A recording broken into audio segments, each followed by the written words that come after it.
20% of your business is always going to be on fire. Always. It will never go out. It's not your job to put it out. It's actually your job to let it sit and simmer and not spread. And staying focused on the priorities that are going to drive towards your BHAGs and objectives that you're working towards. That's the key. Okay, welcome to another episode of Aleph Ventures TV. Today, I am pumped to have Casey Clark join me for a conversation. Casey is the managing partner at Cultivate Brands, as well as CEO and co-founder of Cultivate Advisors. Casey, welcome to the show. Thanks for having me. Excited to be here. Yeah, man. We were just talking a little bit before this. I've mentioned this on the show before as well, what I refer to as the College Pro Mafia. You have a background from College Pro and now are doing big things, and that's awesome. We want to get into that. I want to jump right in on something. Lot of entrepreneurial endeavors, and that started early, but I just want to maybe take it way back a little bit. When would you say was like the moment that you think was clear of like Casey's going to have an entrepreneurial future? I would say that it probably hit me when I was 18 years old. I think that early on, though, there were signs of it. Now that I look back, right, I look even earlier into my childhood and I'm like, oh, I've always been this way. This is what I was meant to be. But I don't think clarity hit until I was 18 or 19 years old, that this was like, I was never going to do anything else other than owning and running and growing and scaling organizations. Did you always think that was like a cool thing to do? Like a desirable, cool thing, or not necessarily? Early on, I just wanted to make money. If I'm being honest, right? Like early on, I just came from very humble roots, factory town, right? It was like, what do I have to do to get out of my town into a big city? Okay, now that I'm in a big city, how do I survive? Okay, now how do I buy nice things? Okay, now I have nice things. You know, like you kind of go through this progression. Then you get to that place, you know, I kind of call it coming from lower income family into kind of a higher income earner. And then you look around and realize, all right, now I want purpose. And like now there's a deeper purpose around the idea of running, growing, and scaling companies way beyond the money.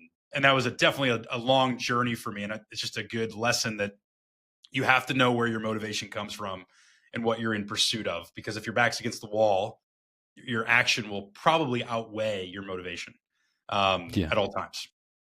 I love that, man.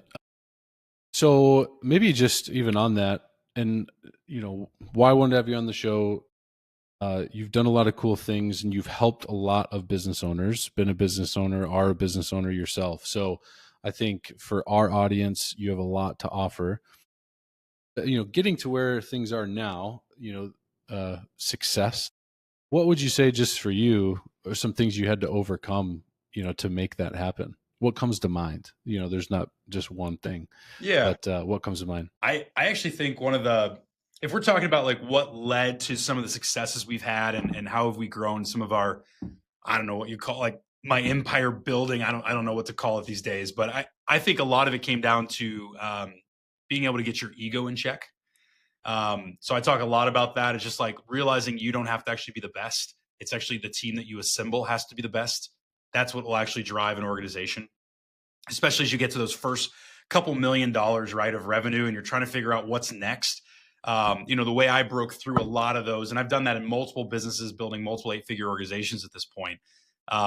You know, it's been the same thing. It's like you start to look back and realize if you're not investing all of your time as your team member being your client, right? The faster you stop thinking about your client as your client and your team members as your client is the faster you're going to break through, and realizing it's not about your ideas, it's about their ideas, and their buy-in is actually more important than the quality of the ideas that you can generate. That's probably one of the first things. The second things, going way back, is just the skill I learned from my father unintentionally, which was how to ask people for money. It's really important, right? Like I wanted to do travel hockey. He's like, we can't afford it. All right, we're going to go do some paper routes. I'm rollerblading around early in the morning, you know, doing these paper routes, and I had to go knock on their door and ask for money, right? Or, hey, I want to go buy a bike. We can't afford that. All right, here's Dawn soap. Here's a bucket. Go cold call, knock on doors. $5, watch cars. You know, 2 weeks later, I bought a bike. You know, and I think that created this confidence, right? There's this confidence, right? Everybody's kind of going through this self-doubt journey often when they're building a business. And most of the time, the ego is a facade to that. You have to build this inner confidence of knowing how to ask for money, knowing your value, and knowing how to drive and hold tension to that value. No, I think that was the second lesson for me. And if I had to pick, I like things in three. If I had to pick a third barrier to really overcome, it was probably actually acknowledging that I didn't have to learn everything and that it was actually better just to lean into my superpowers. I'm a great visionary. I'm a great galvanizer. And then I'm kind of unique. The middle stuff annoys me.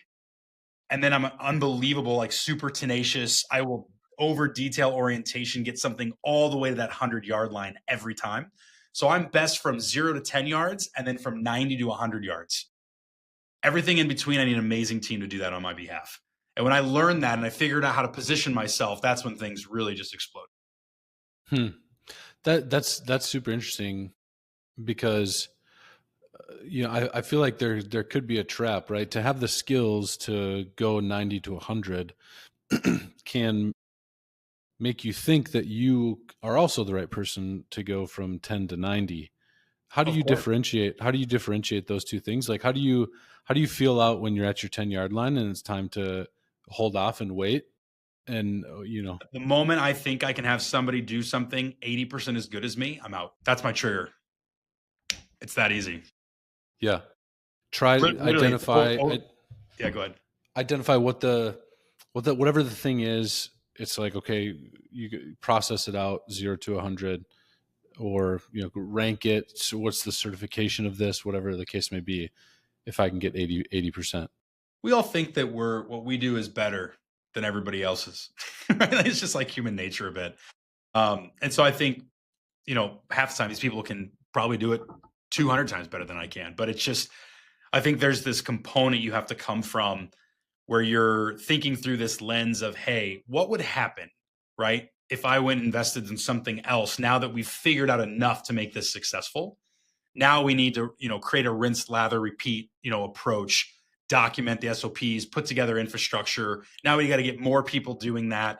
Now we got to hold, guardrails around those, start to put some tech enablement around it. I mean, every business, every single new initiative, they all go the exact same way. Widgets are interchangeable. The skill of scale in business is the same over and over and over again, which is why so many people can start a business and then do it over and over and over again once they kind of unlock the keys to the kingdom, right?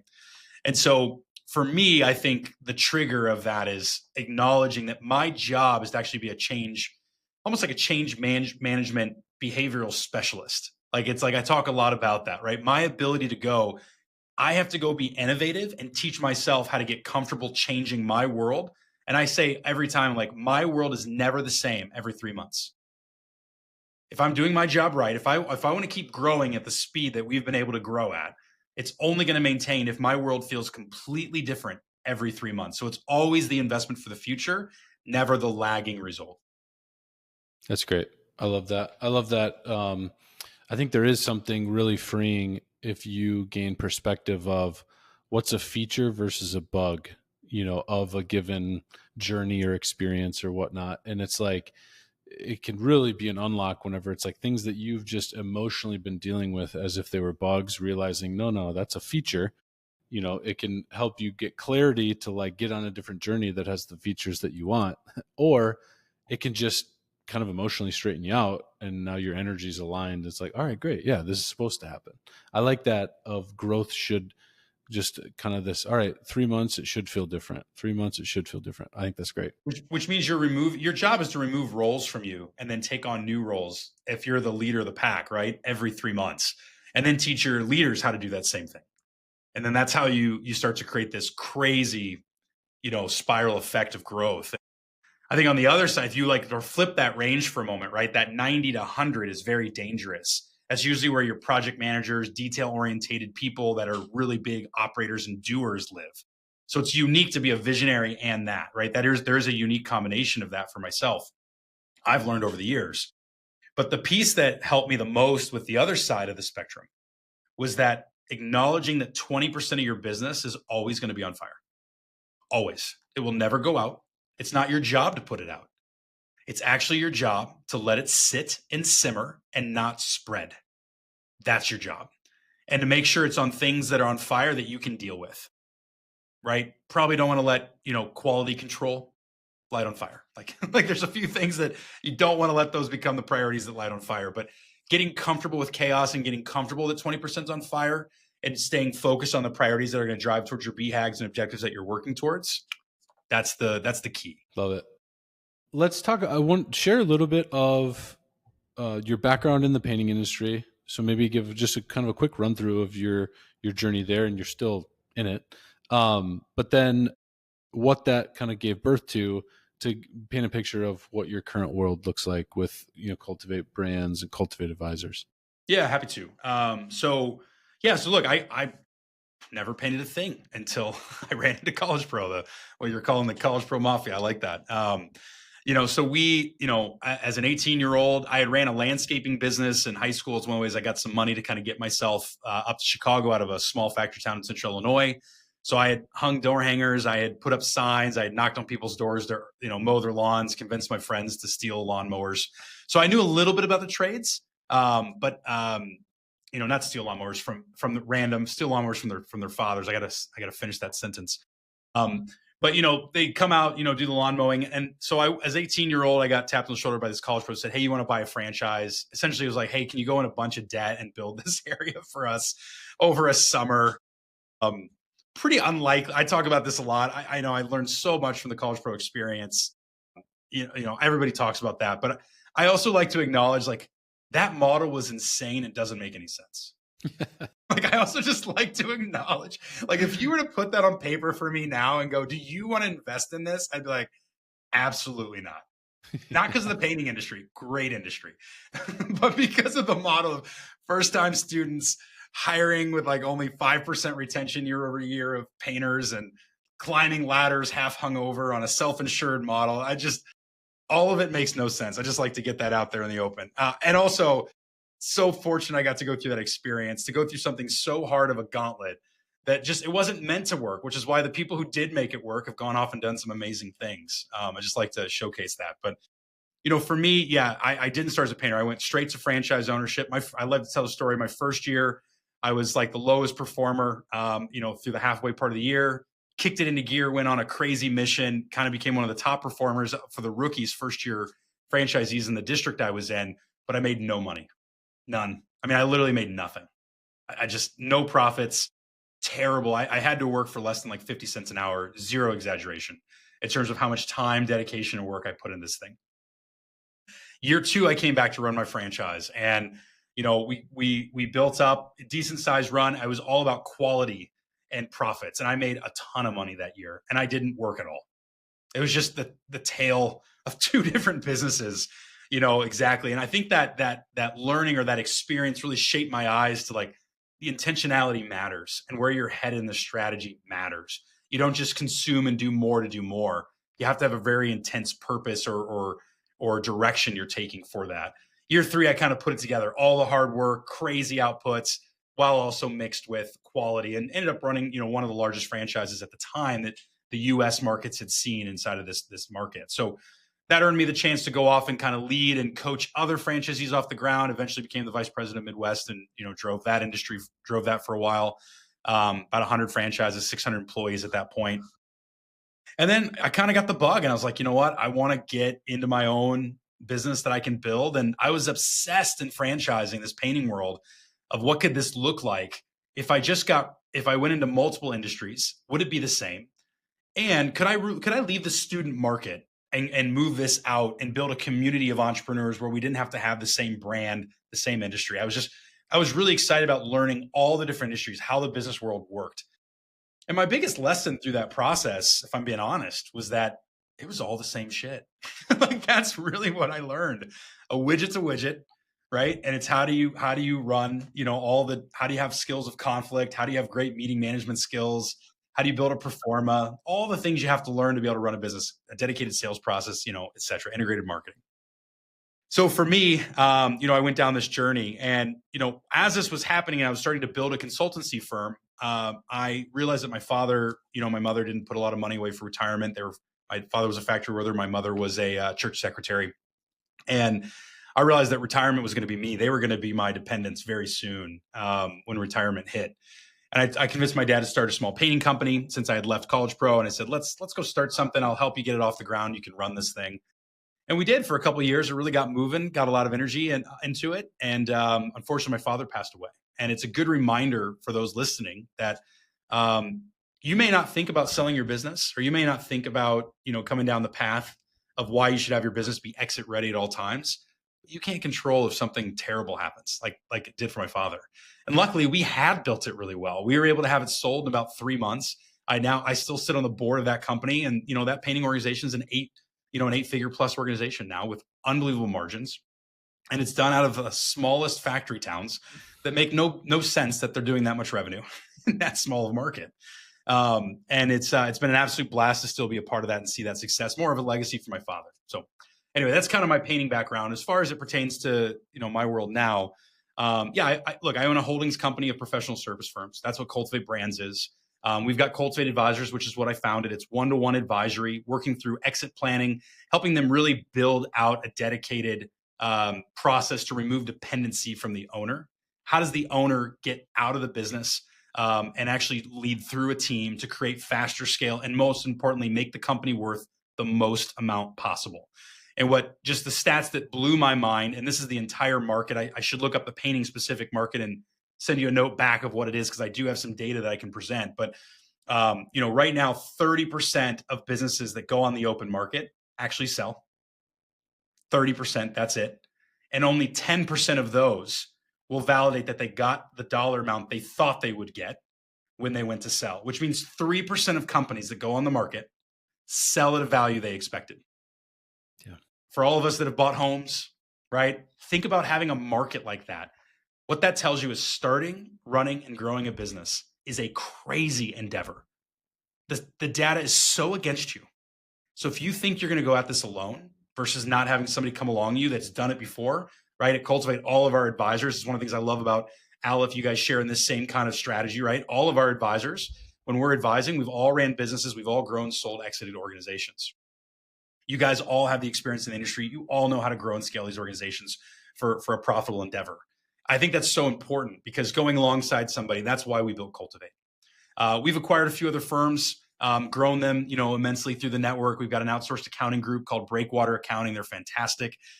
We've got a executive leadership coaching that's more upmarket. So once you've kind of removed the dependency as the owner and you want to get your leadership team removing dependency and creating growth and scale, we've got a company called Petra Coach. Think of them as like EOS on steroids. They're just more upmarket in terms of how they operate.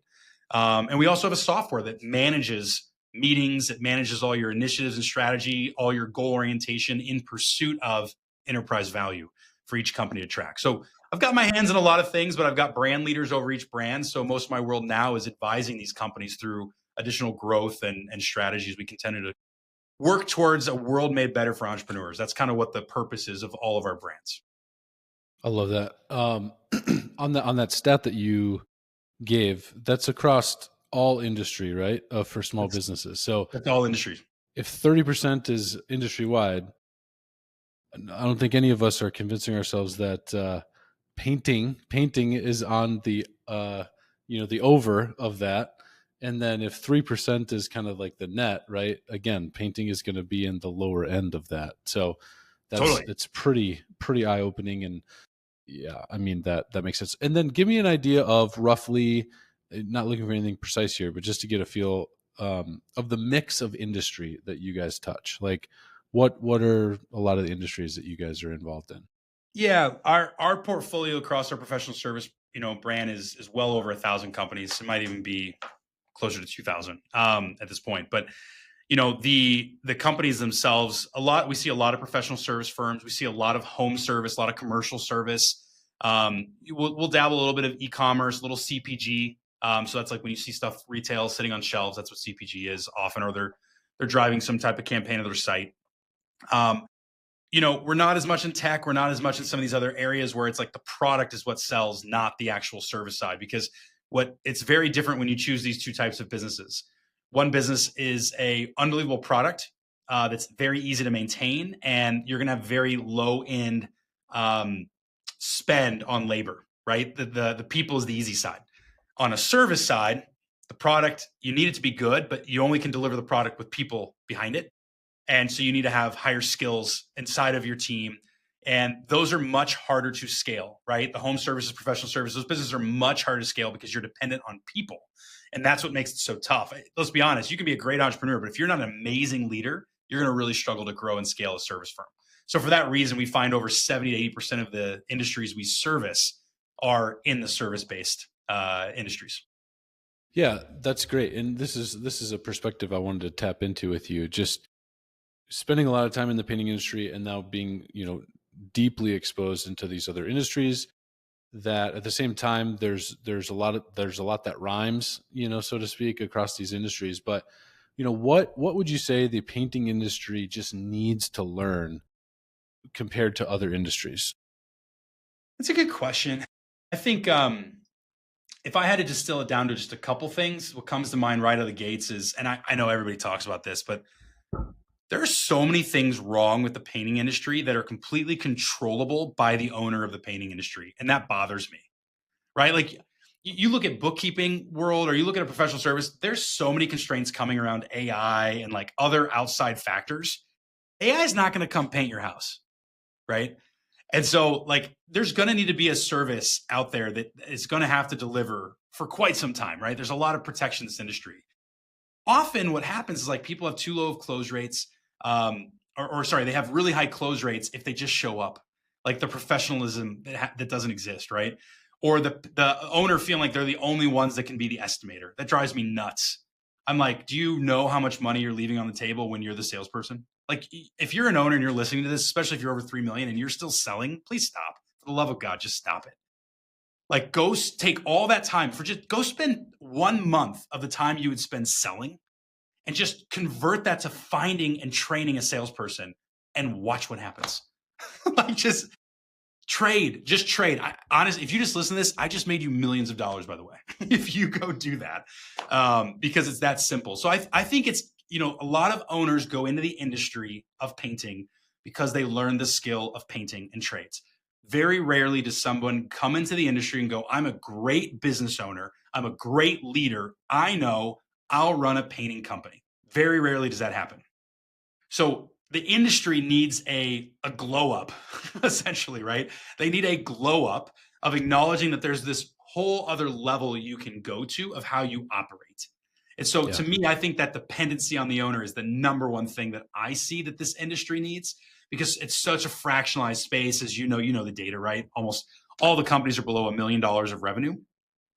And you got to break out of that. And the only way to do that is to get the owner to stop selling.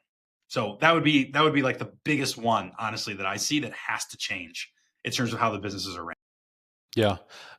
I think something I've observed is painting in particular, it seems. So there's kind of two ways into it. There's kind of the skill route, maybe you pick that out. But even in that, there's a lot of accidental entrepreneurship. So people that didn't even necessarily think that, and they didn't ever really intend to be a business owner in the first place per se.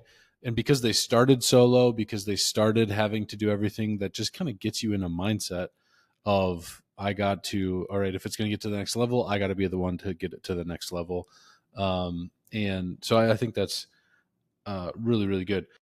I want to maybe tie this back to as well. And obviously this is a downstream reality of this, but you talked about that and I know that you guys help people think this way, is exits, right? So thinking towards an exit, planning towards an exit, building that way.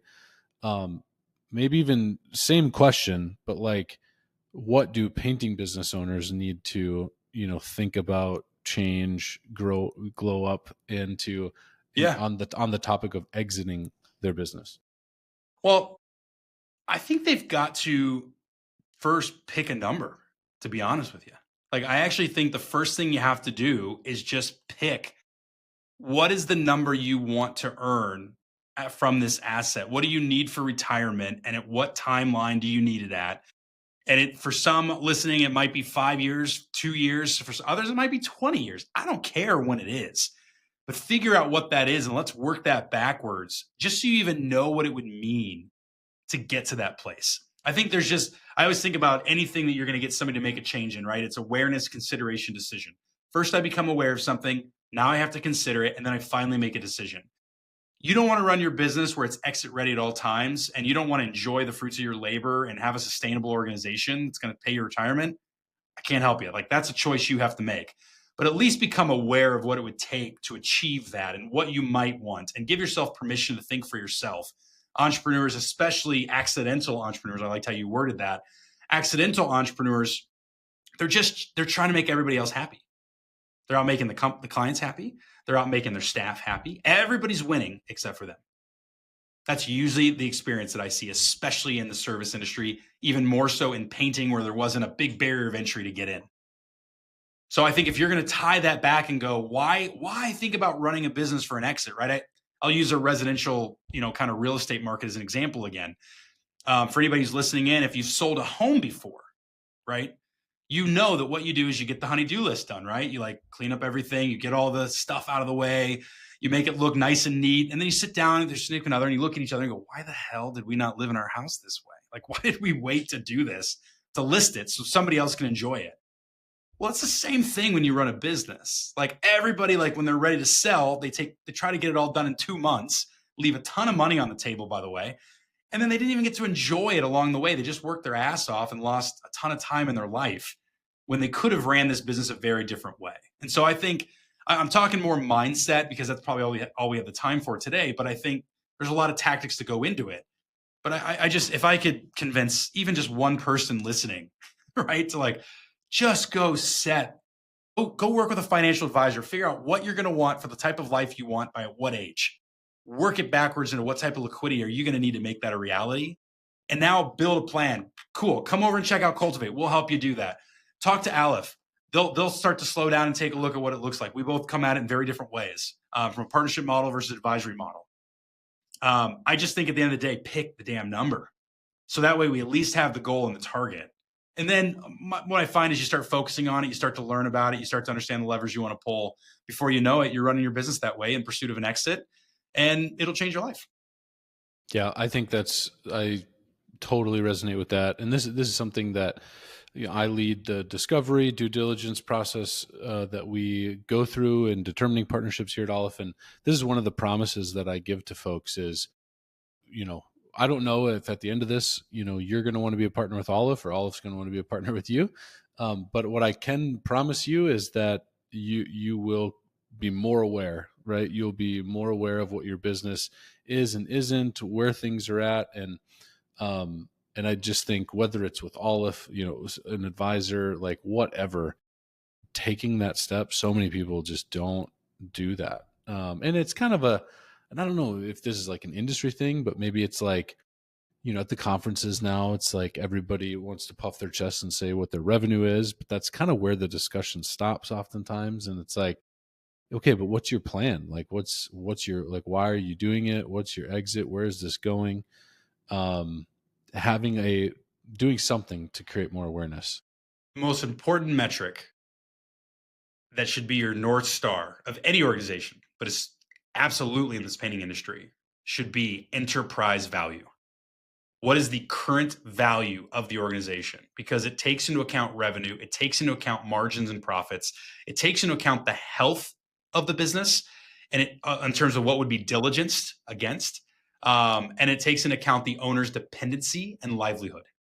All of those variables are factored to assemble an enterprise value metric. And we've got some cool tools on how to do that. Again, shameless plug, I guess. But at the end of the day, I don't care if it's with us or somebody else. Figure out what your company is worth. What are the levers that are holding you back, and what levers can you pull? Because most people don't realize. I mean, I've seen businesses that, business A versus business B, right? Business A, it's a $4 million organization with $500,000 of profit, and they feel really good about what they've built, but it's worth nothing the way that it's built. And then I've seen a $3 million business with $1 million profit, and I've seen it sell on the open market for $5 million in the industry, right? And so it's like, just understand that, everybody knows, right? Revenues for show, right? Profits for dough. Enterprise value is to actually change your fucking life. Like, that's the intent. So if anybody's going to pump their chest, it should be measuring the value of the company, because that's the holistic view to really understand if you want to keep score in the game of business. I love that. And so let's maybe dive into I think this is something that is super aspirational for, well, like once people do have a degree of awareness, once people, have thought about, gosh, what do I want from my business? Getting passive, getting those dependencies off themselves, that is certainly something that's very aspirational for a lot of businesses. Like what actually leads to it really happening? Not like, oh, we're a better brand or we have more systems or we have more technology, but like, no, it's truly an asset that runs apart from you. One of the things I like to think of is the company has its own immune system, meaning if there's a problem, if there is turnover at a position, things like that, it has an immune system to take care of itself without the shareholders getting sucked right back into, that active energy. How does that actually happen? Well, I will tell you right now, like what painting has going for it is the ability to drive like a sustainable engine, right? Let's be real, right? With the skill deficiency in the marketplace, I won't even get into the political nature of all that right now, but like the indicators that are out there of like how many tradesmen there are versus what's going to be needed to fulfill the market. Your TAM, right? Total addressable market is massive. I mean, the potential is massive. And so, yes, COVID really sped some stuff up. Now it's kind of slowing down, maybe resetting in some markets, not all, but some. That'll all work itself out. What matters the most is that you have a sustainable engine that you know how to control your metrics. At the end of the day, when you know how to control the metrics and you have visibility of the data and you remove the dependency for key owners, leadership, and sales teams, your value skyrockets. And the test you should know is, can the owner go on vacation or sabbatical for a month, and does the business crash and burn? That's really, if you think about what is selling a business, like how do you know it's going to be worth something? All you're really measuring is the ability of transference. Like what potential do you actually have to transfer this organization? And I would say where a lot of painting companies might be getting this wrong, and I hear this a lot in the trades, is like, oh, we're having a hard time finding talent. We can't bring on the right talent. My experience in that is, one, you're not charging enough to even then be able to get the right talent on the team. So then you can pay them the right wages required to get the talent you want in the organization. You have to understand how to sell. They're like, I close everything. And then I look at what they're charging. I'm like, of course you close everything. You're so onto the market. You're going to close it no matter what. You should be double this cost. It should be hard to close at the rate you think you're going to close at. But because of that, you have enough of a revenue coming in that allows you to pay way higher, double, triple wages of what I hear people paying. That's going to attract the talent where you're never going to worry about it because you're actually providing a career for somebody. And once you choose to do that in this industry, you remove a lot of dependency. Additionally, what that does, my opinion, in this industry specifically, is that it allows you to then start to focus in on the training grounds. Poaching talent, driving all that, you can do it in the industry. It happens all day, every day, of course.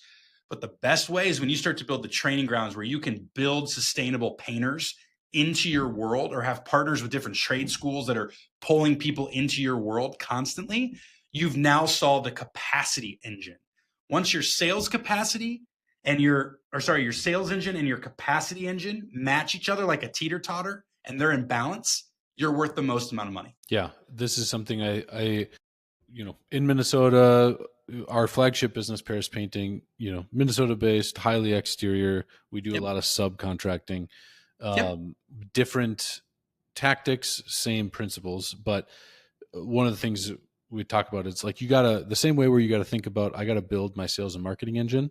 It's like in a similar way, I got to build the production engine. So I have to market to the labor market. I got to be a desirable place to work. I got to be a desirable place, take care of people, That's not and professionalism. build the capacity to produce the same way I got to build the capacity to appeal and sell and market, to consumers. How does somebody start like chipping away at that? So, I mean, you talked about Yeah. like the processes, so like maybe even too, let's just get a little bit more granular on like selling, getting somebody out of selling. You mentioned if I get something to 80%, like just if somebody was like, hey, over the next 3 to 6 months, I would love to get myself out of selling. What are some high points of what you would advise them to do? Number one, first understand, what does return on investment actually look like? And what's the timeline in which you should receive a return on that investment? What I find why most people can't get sales reps off the ground is they don't understand how expensive it is to get them off the ground and when you actually get the return. So then they give up early almost every time. That's what I see happen, right?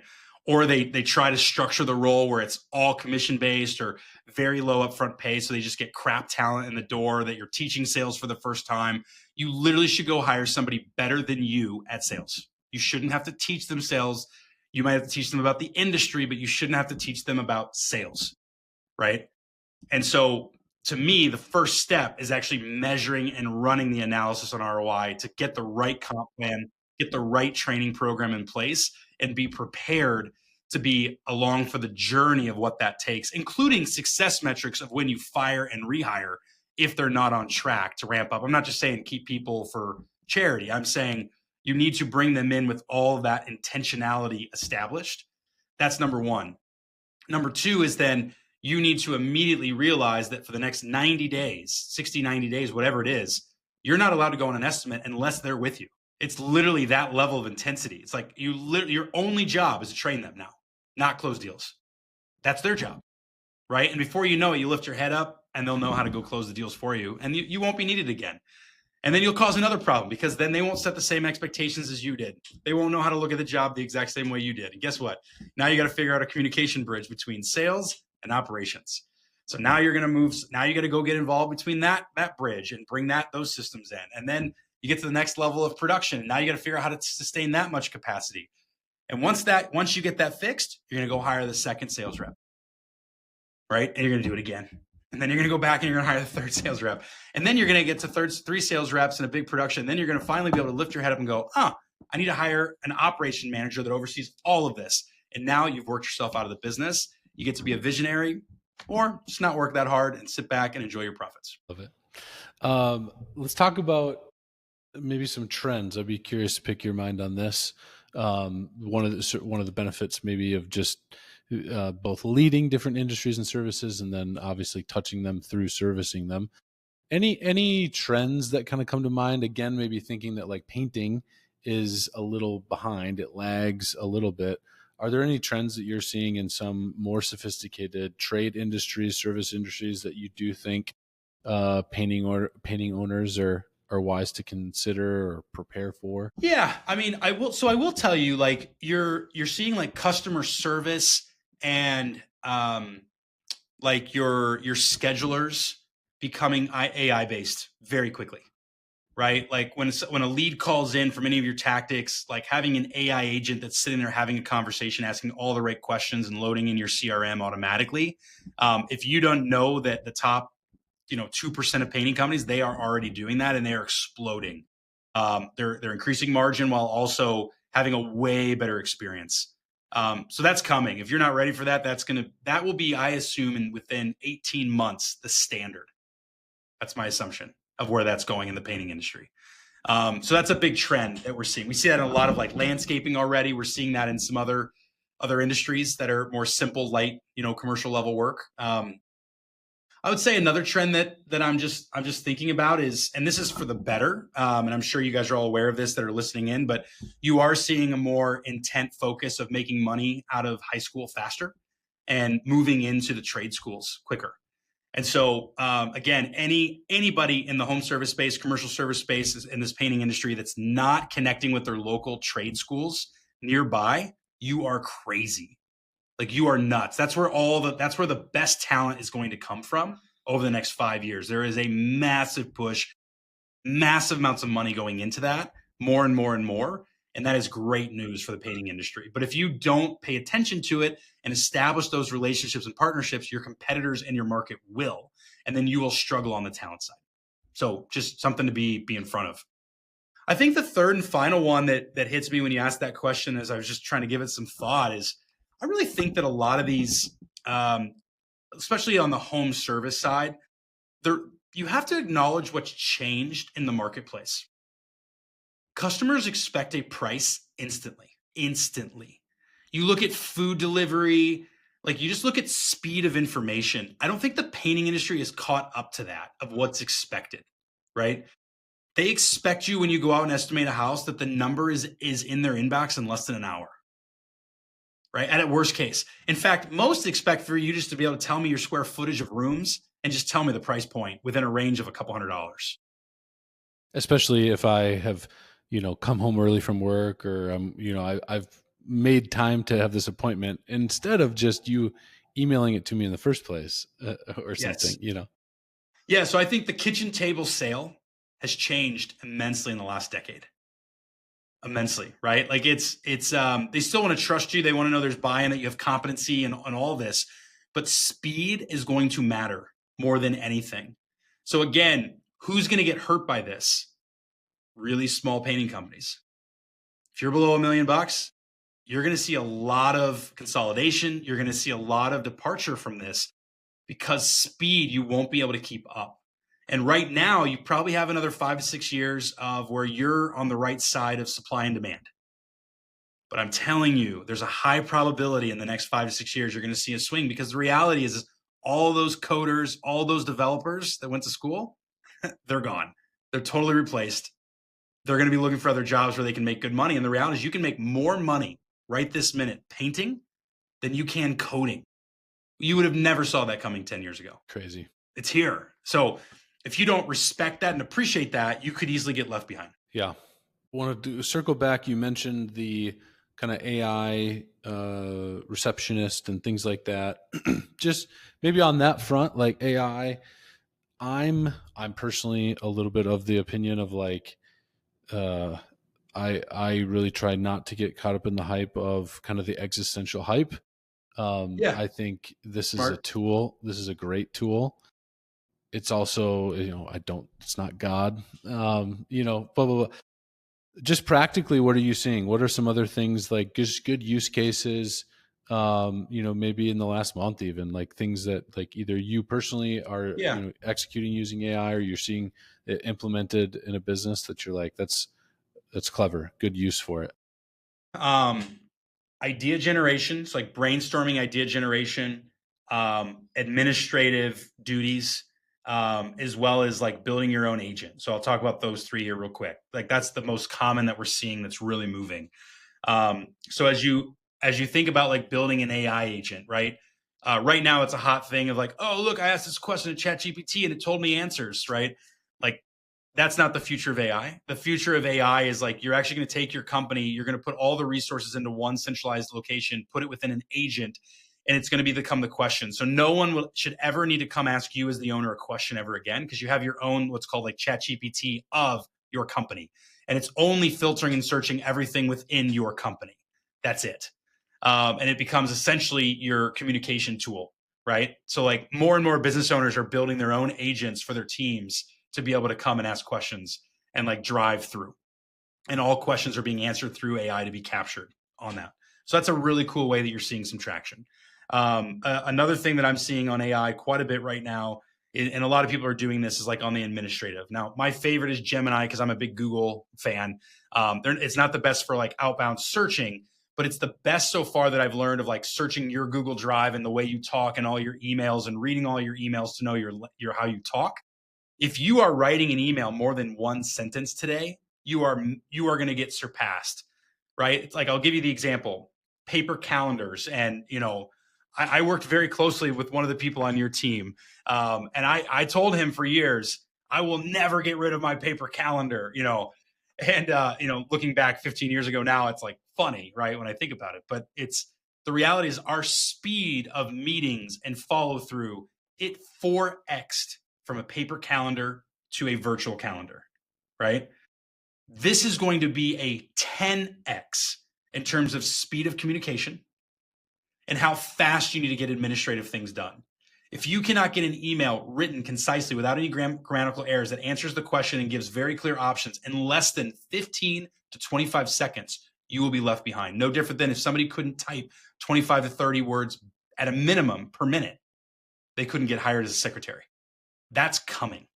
Like that will be here. So this isn't about the hype of like, it's going to replace you. It's actually, no, it's like, if you just don't embrace it, you're going to get left behind and you're not going to be desirable and people aren't going to want to work for you.